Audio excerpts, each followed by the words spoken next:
Hi, I'm Noel's dad reading The Berenstain Bears and the Real Easter Eggs. To celebrate new life at Easter, eggs and bunnies come in handy, but some cubs think it's just about the candy.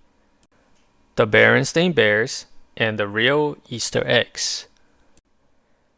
19, 20, 21, 22, 23. How about that?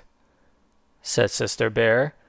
I got 23 valentines at school today. 7 signed with names, 8 guess who's, and 8 SWAKs. Brother smiled. He knew that there were 24 cubs in Sister's class, and Teacher Jane made every cub give every other cub a valentine. But Sister was enjoying her valentine so much that he didn't say anything.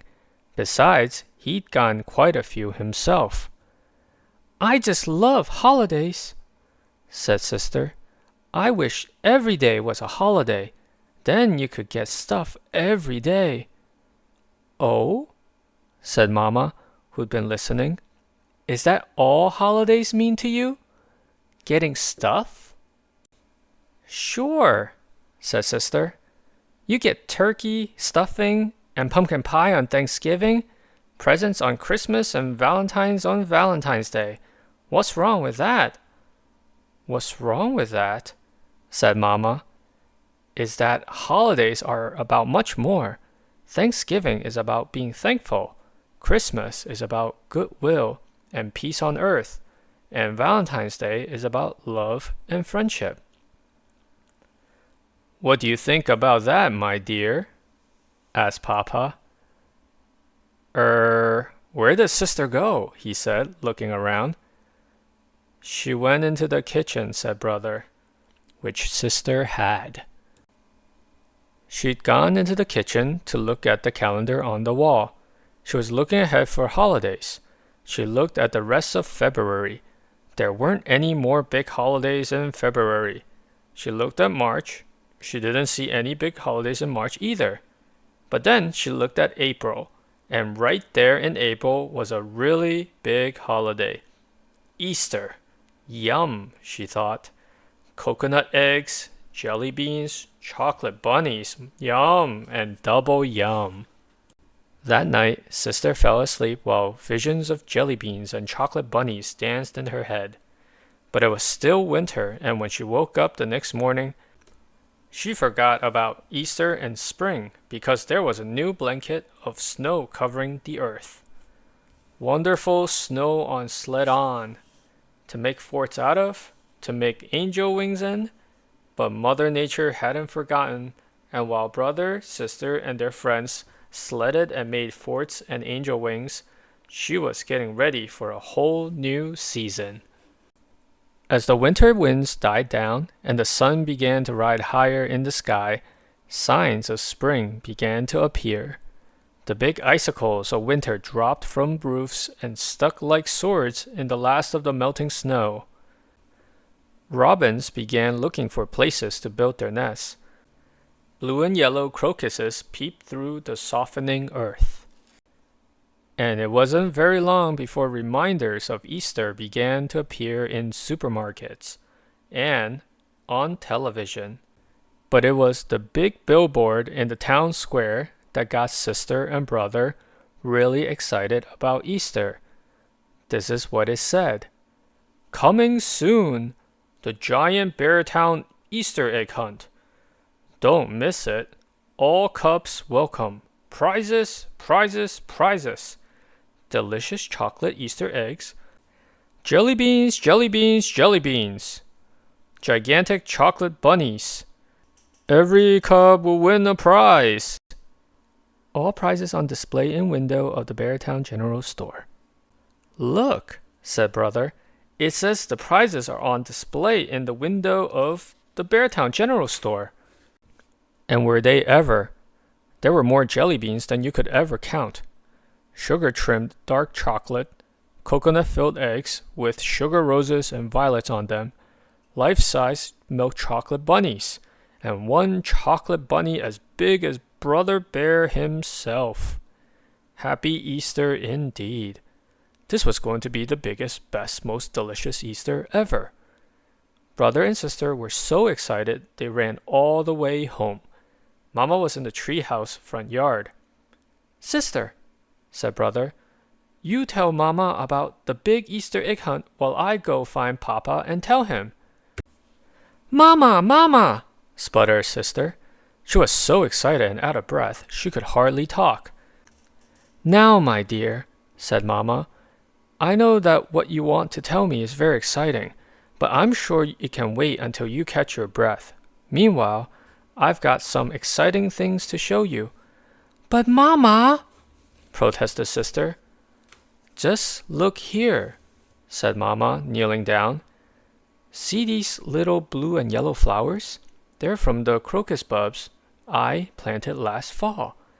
They've been sleeping under the snow all winter. Now they're the first to push up through the earth and greet the spring. Aren't they lovely?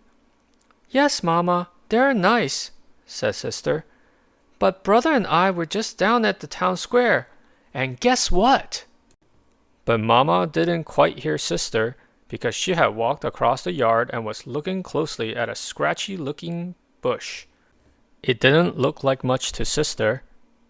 This is a forsythia, said Mama. It doesn't look like much now, but come the first warm sunny day it will burst with thousands of brilliant yellow flowers.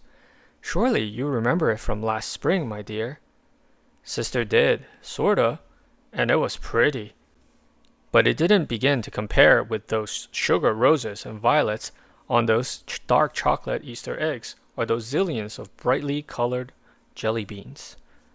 That's when Papa and brother came running around the house. Papa was just as excited as brother and sister. How about that? Cried Papa. How about what? Said Mama. Didn't sister tell you? Said Papa.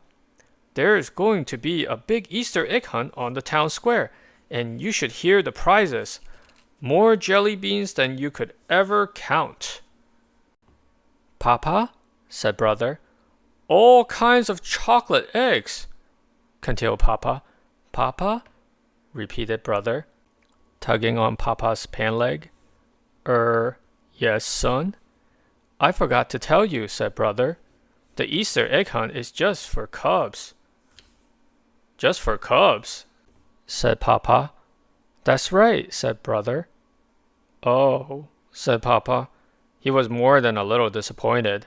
Papa was crazy about jelly beans, especially the black ones. Mama sighed. She looked at Papa and the cubs, and she was a little disappointed too.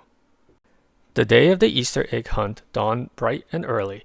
Sister, brother, and dozens of their friends were on the town square waiting for Mayor Honeypot to give the signal for the hunt to begin. They had bags and baskets of every shape to gather the eggs. Brother and sister were especially well prepared.